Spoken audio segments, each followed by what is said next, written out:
I became more resilient, and it's paid off because I passed and I passed and I passed again. Rutherfohrd.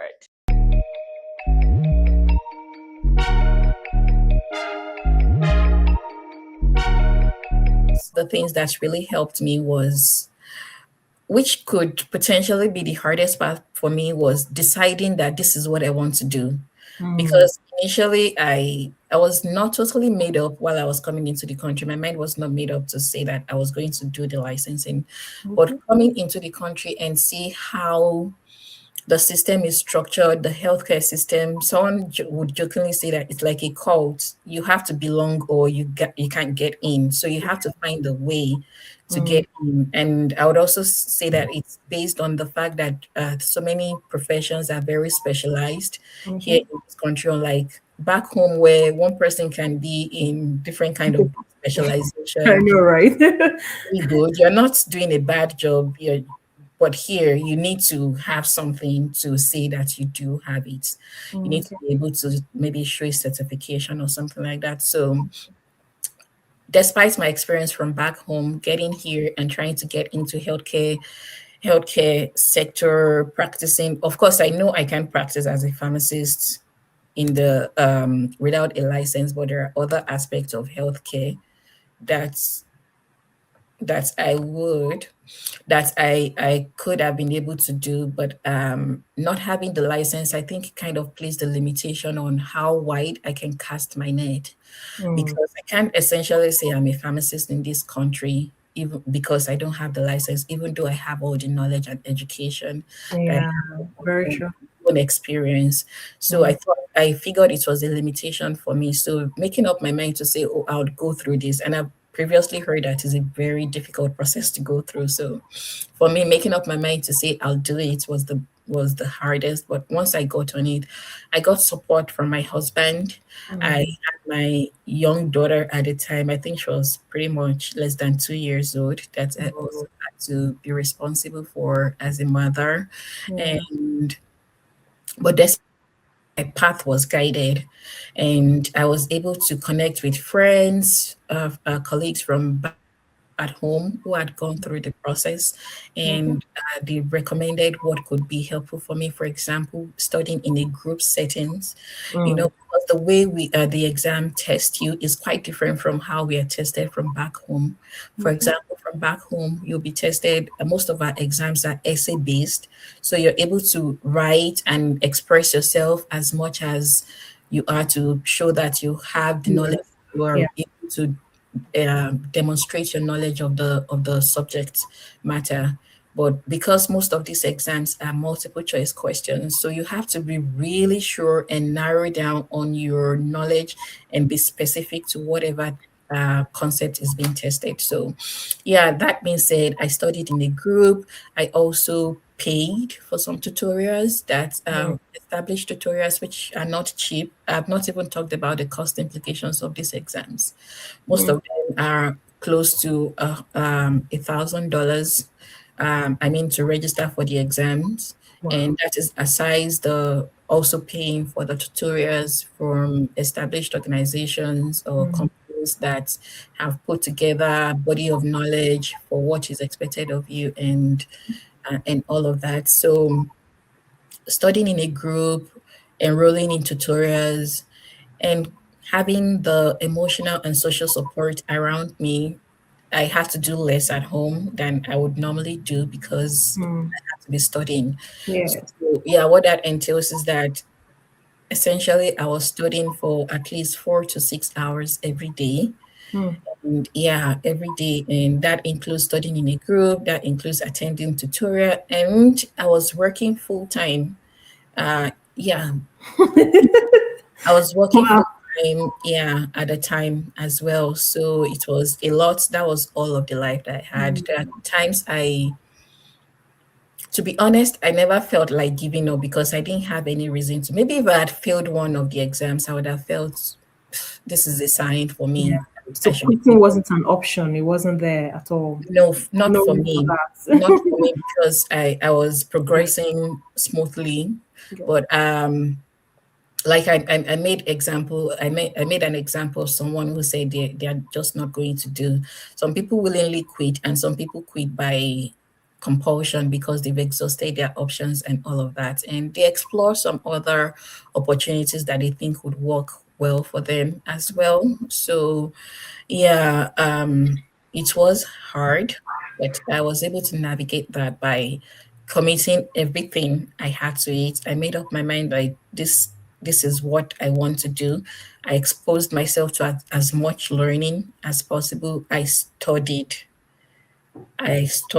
and studied, and I prayed. Mm. Yeah, about everything. Finally, now that you are licensed, so what does your day to day look like? What is it like now? And then what advice would you give somebody that is, you know, coming into this path that's on the journey of being a licensed pharmacist here in Canada? Yeah, so after getting licensed and finally becoming a full pharmacist able to practice in Canada, I felt a sense of accomplishment, to be honest. One, proving to myself that I can do it, because initially I thought, even though I had always known that I could do it, but I didn't think it was worth doing. But Mm, now that I'm practicing it, I think it's totally worth it. And to a very large extent, I think the process of safety is particularly emphasized in the Canadian healthcare space, and also documentation, which also contributes to safety because there is continuity of care from different practitioners, and yeah, and also how the regulation works, such that not so many things fall through the cracks in okay. terms of what should be done and what is not allowable at all. Mm-hmm. I appreciate also the autonomy that patient kind of have in this climb of practice. It's been a good experience so far. I'm able to practice the full scope, and it's also even more beautiful that it's a time where the scope of practice for pharmacists is expanding in different provinces. Pharmacists are able to do more, and they're finding expressions the practice experience, and also considering that the scope of practice for pharmacists is expanding at this time in different jurisdictions. Pharmacists are able to do more for patients, and they are supporting the healthcare system in innovating compared to how it was in the past. So that is really exciting for me. Okay, all right. So the exam, it's the same for all province here in Canada, right? Like definitely Yeah, same. the exams are national exams. It's the same for everyone. It's after the exams that you then have different requirements for different provinces when you're ready to get licensed. And the differences are not really major, but it's just, say, for example, some provinces require people to go through the what they call the bridging program. Some people to go through internship for a couple hours. Okay. Say it ranges from province to province, but for most people, the okay, not in most of the provinces, but I do know for Ontario and a couple other provinces, if you're able to pass your both qualifying exams at first sittings, it helps you Okay. to skip the bridging program, for example, and Wow, also amazing. but you'll be subjected to an assessment. Mm, So if you're going to skip the internship and the bridging program, you're declaring that I am ready to practice, and then they'll throw you in quotes mm, in mm, place in a practice settings where you'll be examined. It's an assessment for three mm, weeks, and you demonstrate your readiness to practice for 3 weeks. And if you're able to pass that process, you get your license and you're free to practice. okay. So are there associations like a body? Yeah, what's the Yeah. name? Yeah, so in each province, they do have College of Pharmacists in different provinces. So, for example, in British Columbia, there's the College of Pharmacists of British Columbia. In Ontario, there is Ontario College of Pharmacists. In Alberta, there is also Alberta College of Pharmacists. You know, in Prince Edward, there is the College of Pharmacists that regulates the practice in each province. Okay, okay. Yeah, All right. and they all kind of work in sync with the body I mentioned earlier, which is the initial body you need to register with, which is the NAPRA. And then the body that conducts the exams is the PEBCs. They are the almighty PEBCs. Yeah. I came So, across yeah, that PVC. the Okay. Yeah, PEBC. that's it. So they are your friends, Okay, your friends through the process. So yeah. okay, all right, amazing. So, what advice do you have for people going on this path? What should they take? What should they do in 1 second? So I'll say for people who are already on the process, stick in there. It does. There is an end to it. There is an end. Whether you're passing at first attempt or you're not passing, just keep going. As long as you still have opportunity to try, keep trying. It takes a toll, but it's rewarding at the end, at least to prove to yourself that you can do it. Of course, most people can because they have what it takes.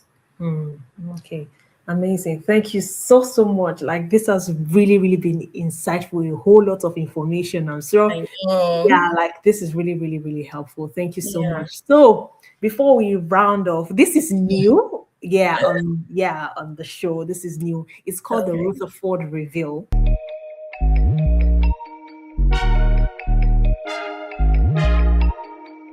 So this is where we get to know the guests more, yeah, more like your journey now, since we're talking about Mhm. pharmacy related. So it's more of like 5 questions. It's given the vibe of like 60 seconds, 5 questions in 60 seconds. So let's get to know you. Let's get to meet you. Are you ready? I think I So just, am. just one word. Just say it as it is. Okay. So what was your lowest moment in this journey and what did it teach you about yourself?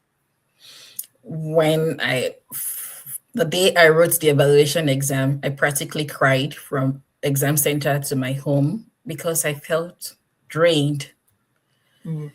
Yeah. But what did it teach you? It taught me resilience because I knew I was not going to give up, even though I felt that way. I Okay. became more resilient and it's paid off because I passed and I passed and I passed again. All right, good. Okay. What was the moment you finally realized that I made it? Like you made it. Yeah. Ah. Yeah, the first time I was licensed as a full, I got my license as a full pharmacist, after going through the practice assessments. And then I think about 1 or 2 weeks later, they sent that email to say, congratulations, you have now been licensed as a Right. I know, pharmacist. right. So what is the hardest truth you had to accept during the licensing process? I had to accept is what it is. If I want to become what I want to become, I have to go through the process. There is no other way to go through it. Mm, So I had to accept that I know, this right? is what is this. I need to prove myself because that's essentially what you're doing. Because I do know that I can practice. They do know that probably I can, but I do need to prove that I can. So I had to accept that it is what it is. And I was up to the task to prove Okay. myself. All right. What is one bold decision you made that completely changed your journey? It was joining the study group. Mm, Initially, I thought I would be able to study alone because I've always done that from back home. yeah. But one day I had a conversation with a friend, and she said, Ibukun, please join a tutorial group, a discussion Mm, group, because the syllabus is so wide yeah. and the body of There's knowledge a you need lot to to learn cover. is a lot to cover. You probably would not be able to read all the materials, but reading in a group and practicing questions together, it helps. That was the turning point for me because looking back in retrospect, if I had studied alone, I probably wouldn't have passed the first exam. Mm. Okay. The final one. If you could send a 10-second voice note to your younger self during this journey, what would you say? That's interesting. Hi, Bukun. I'm just reaching out to let you know that this journey you're embarking on is a very strenuous one. You're going to meet with limitations along the way, but be prepared that is nothing that you're not able to surmount. You've done bigger things in the past. You studied for your education as a pharmacist and you practiced and proved yourself as a pharmacist back in Nigeria, and you can do it again. Be ready. Be ready. Be ready.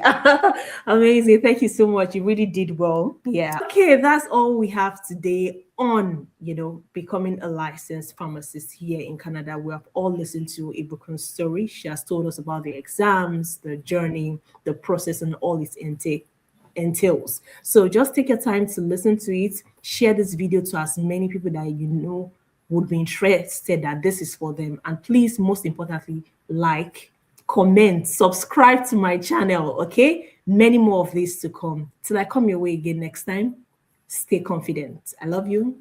Bye. Bye.